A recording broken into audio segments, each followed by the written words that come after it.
இன்றைக்கு திருநாவுக்கரசரை பற்றிய ஒரு விஷயத்தை நினைத்து பார்க்கலாம். திருநாவுக்கரசர் தேவாரம் பாடிய மூவரில் ஒருவர். மிகப்பெரிய சிவபக்தர். தேவாரம் பாடினவர்கள் 3 பேர். இவர்களுக்கு மூவர் முதலிகள் என்றே பெயர். திருஞான சம்பந்தர், திருநாவுக்கரசர், சுந்தரமூர்த்தி சுவாமிகள். இவர்களில் வயதில், அதாவது காலத்தில் மூத்தவர் திருநாவுக்கரசர் தான். 7ஆம் நூற்றாண்டினுடைய முதல் பகுதியில் தோன்றியவர் திருநாவுக்கரசர். சிவபெருமானே இவருக்கு கொடுத்த பெயர்தான் நாவுக்கரசர் என்பது. மருள் நீக்கியார் என்பதுதான் இவருடைய இயற்பெயர்.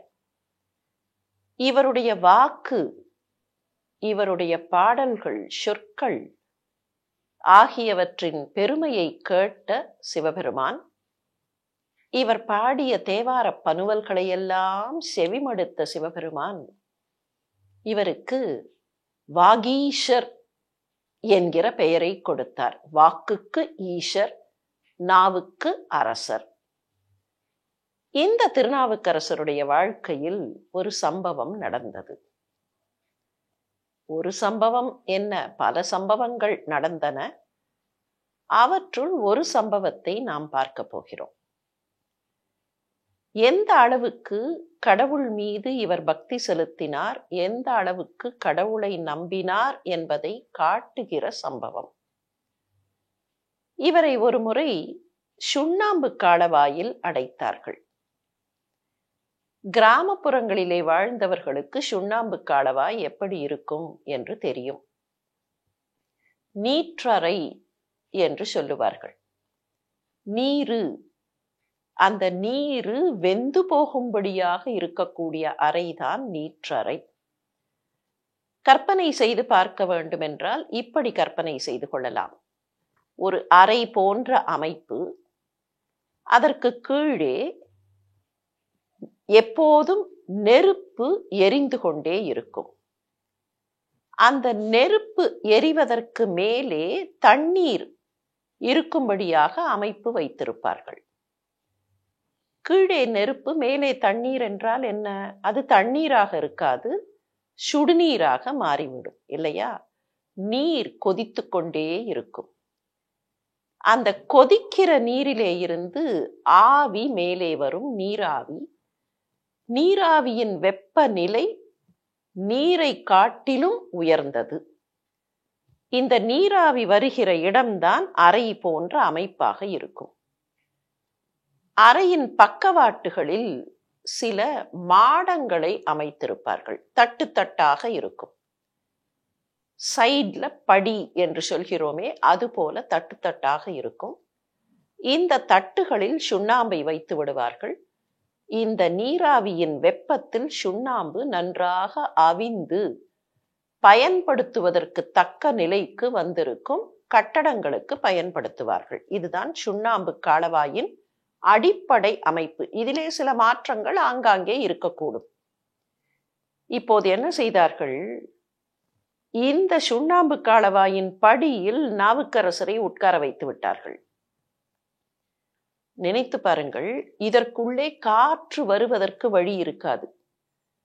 இருக்கிற வழியை அடைத்து விட்டால் காற்று வருவதற்கு வழி இருக்காது. காற்று வந்தால் நீராவியின் வெப்பநிலை குறைந்து போகும். எனவே காற்று வரக்கூடாது. அப்படிப்பட்ட இடத்தில் இவரை உட்கார வைத்து கதவை அடைத்து விட்டார்கள். கீழே நெருப்பு, நெருப்பிலே இருந்து நீர் கொதிக்கிறது, நீருக்கு மேலே நீராவி வருகிறது. நம்முடைய உடம்பில் சுண்ணாம்பு எலும்பிலே இருக்கிறது. அந்த எலும்பு வெந்து போகும்படியான அளவுக்கு வெப்பநிலை. அப்படிப்பட்ட நிலையில் இவரை உட்கார வைத்திருக்கிறார்கள். ஒரு நாள் இருந்தாலே என்ன ஆகும் கற்பனை கூட செய்ய முடியவில்லை இல்லையா? ஆனால் ஒரு வார காலம் பொறுத்து கதவை திறக்கிறார்கள். அவர்கள் என்ன எதிர்பார்த்தார்களோ தெரியாது. இவர் இருக்க மாட்டார் என்றுதானே அவர்கள் எதிர்பார்த்திருக்க கூடும். இவருக்கு தண்டனை, நீற்றறையில் அடைக்கப்பட்ட தண்டனை. தண்டனையில் கதறுவார், வெளியே விட்டு விடுங்கள் என்று தவிப்பார், அல்லது இறந்து போவார் என்று அவர்கள் எண்ணி இருந்திருக்க கூடும். கதவை திறந்தார்கள். கண்களை மூடிக்கொண்டே சிவபரம்பொருளை தன்னுடைய அகக்கண்ணில் கண்டபடி பாடிக்கொண்டிருக்கிறார். அந்த பாட்டு நிறைய பேருக்கு பரிச்சயமான பாட்டு, தேவார பாட்டு. மாசில் வீணையும் மாலை மதியமும் வீசு தென்றலும் வீங்கிளவேனிலும் மூசுவண்டரை பொய்கையும் போன்றதே ஈசன் எந்தை இணையடி நீழலே என்று பாடுகிறார். இந்த பாட்டை மறுபடியும் சொல்லி பார்த்தால் தெரியும். வீணை இசை, மாசில் வீணை, மாலை மதியம், மாலை நேரத்திலே வானத்திலே தெரிகிற முழு நிலா, வீங்கிளவேனில் வந்து என்னை தொட்டு இளவேனில் காலத்தில் எனக்கு இனிமையை தருகிற தென்றல் காற்று, மூசு வண்டரை பொய்கை, ஆங்காங்கே வண்டுகள் அப்படி சுற்றி சுற்றி சுற்றி வந்து அங்கே இருக்கிற மலர்களை எல்லாம் தொட்டு தொட்டு தேன் பருகி ரீங்காரமிடுகிற சோலை. மாசில் வீணையும் மாலை மதியமும் வீசு தென்றலும் வீங்கிளவேனிலும் மூசு வண்டரை பொய்கையும் போன்றதே ஈசன் எந்தை இணையடி நீழலே. வீணை இசை, பூர்ண சந்திரன், வந்து தொடுகிற தென்றல், அழகான இளவேனில் மாலை பொழுது, வண்டுகள் ரீங்காரமிடுகிற சோலை. இவற்றில் எங்கேயாவது வெப்பம் இருக்குமா? குளிர்ச்சிதானே, குளுமைதானே. அந்த நீற்றறையில் அமர்ந்து கொண்டு இந்த குளுமையெல்லாம் இல்லை, இந்த குளுமையெல்லாம் தரக்கூடிய குளுமை எங்கே இருக்கிறது தெரியுமா?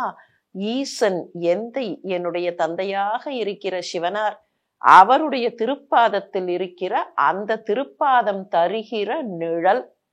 எவ்வளவுதான் வெப்பமாக இருந்தாலும், எவ்வளவுதான் வெயிலாக இருந்தாலும், எவ்வளவுதான் நெருப்பு என்னை வந்து தொட்டாலும், ஈசனுடைய திருப்பாதங்கள் என்கிற நிழல் எனக்கு இருக்கும்போது இவையெல்லாம் என்னை என்ன செய்யும் என்று பாடினார். வியந்து போனார்கள்.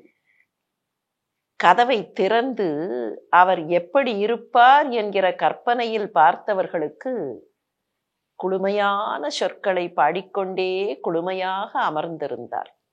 என்ன காரணம்? அவருக்கு இருந்த பக்தி. இதை அதிசயம் என்று ஒரு பக்கத்தில் சொல்லலாம். ஆனால் இன்னொரு பக்கத்தில் இந்த அதிசயம் நடந்ததற்கான காரணம் திருநாவுக்கரசருக்கு சிவபெருமான் மீது இருந்த பரிபூரண பக்தி. என்னை அந்த தெய்வம் பார்த்து கொள்ளும் என்கிற நம்பிக்கையோடு உட்கார்ந்திருந்தார். வந்த எந்த சிக்கலும் அவரை எதுவும் செய்யவில்லை. அவருடைய பக்தி எப்படிப்பட்டது என்பதற்கு இன்னொரு சம்பவம் உண்டு. பசியோடு அவர் நடந்து கொண்டிருந்த போது அவருக்காக கட்டுச்சோறு கட்டி கொண்டு வந்து இறைவன் காத்திருந்தார். பக்தி என்பது இதுதான். பரிபூரணமாக நம்பினால் தெய்வம் வழியில் வந்து காத்திருக்கும், கூடவே இருக்கும் என்பதுதான். அம்மா வழக்கம் போல உன்னிடத்தில் நைவேத்திய பொருட்களை எல்லாம் கொடுப்பாள். எல்லாவற்றையும் எடுத்துக்கொண்டு நீ போய் பிள்ளையாருக்கு பூஜைகளை செய்துவிட்டு அதன் பின்னர் பள்ளிக்கூடத்திற்கு போ. பூஜை செய்துவிட்டு நைவேத்தியத்தை சாப்பிடு என்று பிள்ளையாரை பார்த்து சொன்னான்.